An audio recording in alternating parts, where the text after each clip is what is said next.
بسم اللہ الرحمن الرحیم ایاک نعبد و ایاک نستعین۔ ڈاکٹر صاحب آپ نے کئی باتیں کی تو میں سب کے سامنے شاید ہمارے باہر لوگوں کو نہ سمجھ آئے، لیکن میں چاہتا ہوں پاکستانیوں کو سمجھ آ جائے اس بات کا۔ دیکھیں، ہم نماز جب پڑھتے ہیں تو ہم اللہ سے صرف ایک چیز مانگتے ہیں کہ اللہ ان کے راستے پہ لگا جن کو تو نے نعمتیں بخشی۔ ہم منزل نہیں مانگتے، ہم راستہ مانگتے ہیں، کیونکہ منزل پہ اللہ پہنچاتا ہے۔ جو ابھی آپ نے بات کی، یہ ہمیں بڑی غلط فہمی ہوتی ہے، یہ تکبر ہوتا ہے کہ میں نے بڑا کوئی کام کیا یا میں جیت گیا یا میں نے کوئی یونیورسٹی بنائی۔ انسان کوشش کرتا ہے، اللہ نے انسان کے ہاتھ میں کوشش رکھی ہے، کامیابی تو وہ دیتا ہے۔ تو یہ جو آپ نے ابھی بڑی اچھی باتیں کی کہ ہمارا جو بیسکلی آپ نے یہ کہا کہ وہ جو راستہ ہے پاکستان کو، اس راستے پہ چلنا چاہیے جس پہ پاکستان کو ایک عظیم قوم بنائے گا۔ ہم وہ راستہ ڈھونڈ رہے ہیں، وہ راستہ جو کہ قائد اعظم جس کی بات کرتے تھے، جو علامہ اقبال جس کی خواب دیکھتے رہے، وہ جو راستہ تھا اس راستے سے ہم بڑی دور نکل گئے۔ اور اس کی ایک بہت بڑی وجہ ہے کہ ہمیں ایک بڑی جلدی 15-20 سال کے بعد ایک ڈپینڈنسی سنڈرم آ گیا کہ ہمیں اپنے اوپر کانفیڈنس چلا گیا۔ ہمیں ایک کلونیلزم کا جو ایک بہت کلونیلزم تو ہے ہی تباہی ایک قوم کے لیے، کیونکہ ان کے اندر سیلف ورتھ کانفیڈنس ختم کر دیتی ہے۔ لیکن جو انہوں نے ہمیں ڈپینڈنسی سنڈرم پہ لگا دیا کہ ہم ایک غلام ذہنیت کے لوگ ہیں، جو بھی ترقی کرتی ہے تو وہ مغرب کرتی ہے اور ہم ان کی بس اسے سیکھتے ہیں، یعنی ہم اچھے غلام بن جائیں۔ میں جب پہلی دفعہ، میں صرف آپ کو یہ مائنڈ سیٹ کی بات بتانا چاہتا ہوں کہ میں جب پہلی دفعہ انگلینڈ کرکٹ کھیلنے گیا پاکستان ٹیم کے ساتھ، تو میرے سینئر پلیئرز جو تھے، میں تو 18 سال کا تھا، میں بڑی خواب لے کے گیا ہوا، تو میرے سینئر پلیئرز نے مجھے کہا کہ اگر ہم انگریز سے عزت سے ہار جائیں تو یہی ہماری کامیابی ہے۔ یعنی وہ اتنا ایک کمپلیکس تھا کہ ہم ان سے جیت ہی نہیں سکتے۔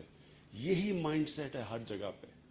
کیوں نہیں ہم اپنے سائنٹسٹ پروڈیوس کرتے؟ کیوں نہیں ہم اپنی چیزیں ایجاد کرتے؟ کیوں نہیں ہم کسی فیلڈ میں اپنے پیٹنٹس لگاتے؟ جس طرح یہ مائکروسافٹ ہے یا یہ فیس بک ہے، یہ ان کی میں ورتھ دیکھ رہا ہوں، ہمارا سارا بجٹ سال کا 40-50 ارب ڈالر ہوگا، 60 ارب ڈالر ہوگا، اس کی ایک کمپنی کی ورتھ 2000 ارب ڈالر ہے۔ کیونکہ جو آپ نے بات کی کہ وہ ٹیکنالوجی انوویشن اس طرف نکل گئے ہیں، اور ہم ایک بس جو وہاں سے ہمیں چیز آتی، ہم کاپیز بن گئے ہیں، ہم کاپی کرتے ہیں۔ تو یہ جو خواب تھی آپ نے ڈاکٹر صاحب، مجھے بہت پہلے میں ابھی ہمیں گورنمنٹ نہیں ملی تھی کے پی میں، تب سے آپ وہ بات کرتے تھے کہ یہاں ہمیں سیٹ اپ کرنی ہے جوائنٹ کولیبریشن سے باہر 8 یا 9 یونیورسٹیز کوالٹی کی، مجھے یاد ہے یہ بھی آپ کہتے تھے۔ اور آپ نے پھر ٹھیک کہا کہ پھر پیپلز پارٹی کی گورنمنٹ آ گئی اور پھر وہ کہتے ہیں the rest is history۔ تو اب ہے ٹائم کہ ہم اسی راستے پہ جائیں جس راستے پہ پاکستان کو آتے ساتھ ہی جانا چاہیے تھا جب ہمارا ملک بنا۔ اور بدقسمتی سے ہمارے جو قائد اعظم تھے وہ زیادہ دیر زندہ نہ رہ سکے، کیونکہ مجھے پورا کانفیڈنس ہے جو ان کی سوچ تھی انہوں نے ہمیں اس راستے پہ لگا دینا تھا۔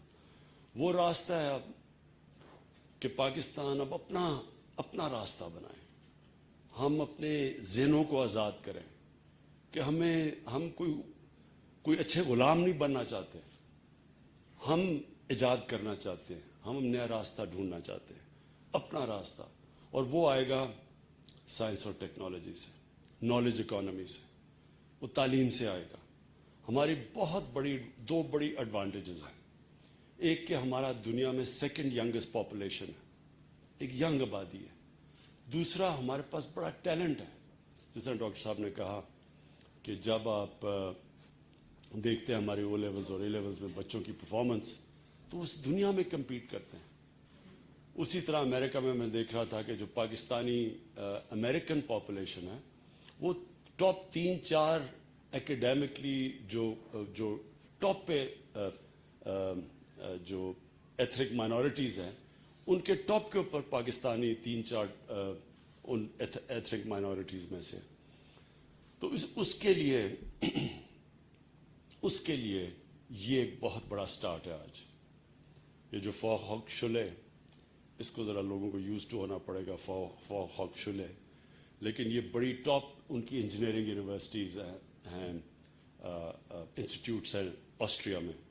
ان کے ساتھ اور چائنا کے ساتھ، اور ہمیں بہت بڑی ایڈوانٹیج ہے کہ چائنا کے ساتھ ہم سی پیک میں بالکل اب سیکنڈ فیزز میں جانے لگے. پہلے تو کنیکٹیوٹی تھی، سڑکیں تھیں اور پاور اسٹیشنز تھے. اب ہم اس کو اسپیشل اکنامک زونز، وہ جو بھی ابھی ہم نے رشاکئی میں جو بھی کے پی میں شروع کی ہے، تو وہ شروعات ہے. تو اب انڈسٹری کے اندر بھی ان کی انڈسٹریل ریلوکیشن، ٹیکنیکل ہیلپ، وہ بھی ہمیں چاہیے ہوگی. لیکن سب سے زیادہ ہمیں ادھر ان کی مدد چاہیے.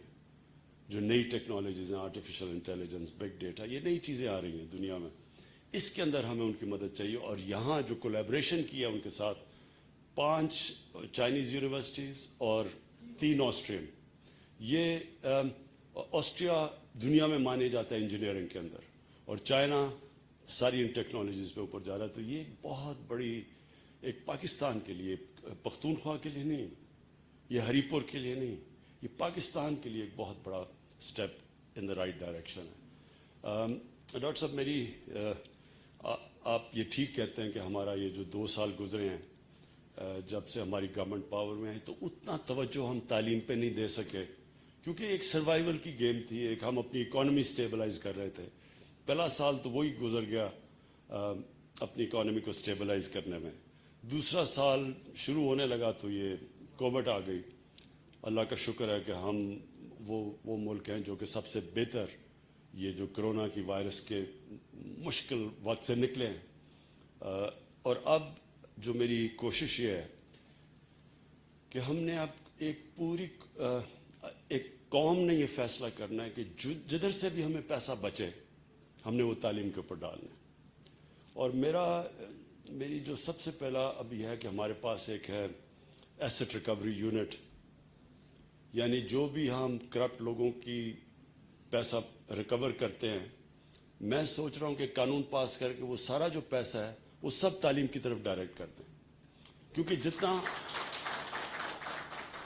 جتنا ہم تعلیم میں انویسٹ کریں گے اتنا ہی ہمارے بچوں کی فیوچر اور ملک کی فیوچر بہتر ہو جائے گی.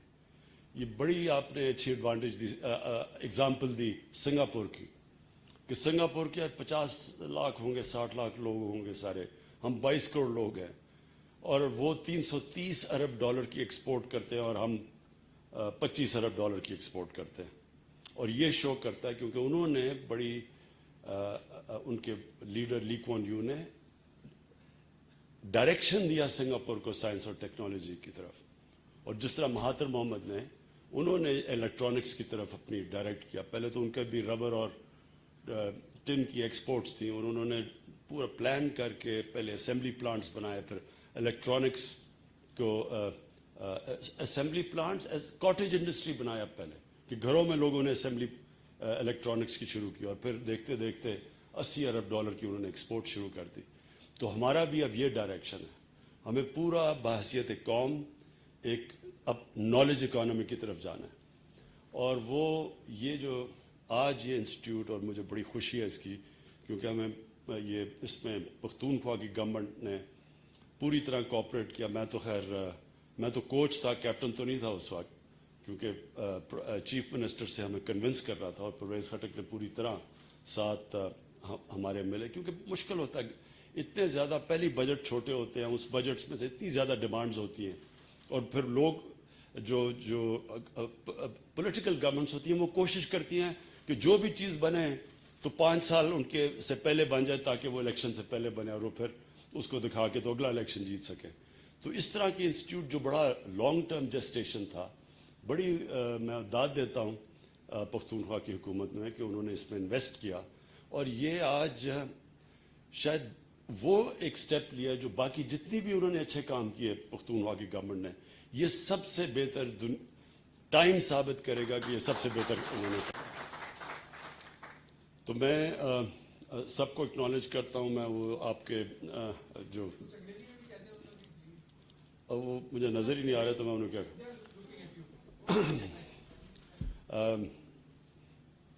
مجھے بھول ہی گئی انگریزی. I want to take this opportunity to thank people sitting in China and in Austria. I want to thank them for the cooperation and the way they have helped us in setting up this institute and for future cooperation. So I want to thank you, and from our side, from the Pakistani, from me as the Prime Minister and my country, we want to welcome you to Pakistan. Whenever you have time, please come over. You will be our honored guests. Thank you. Okay, ji.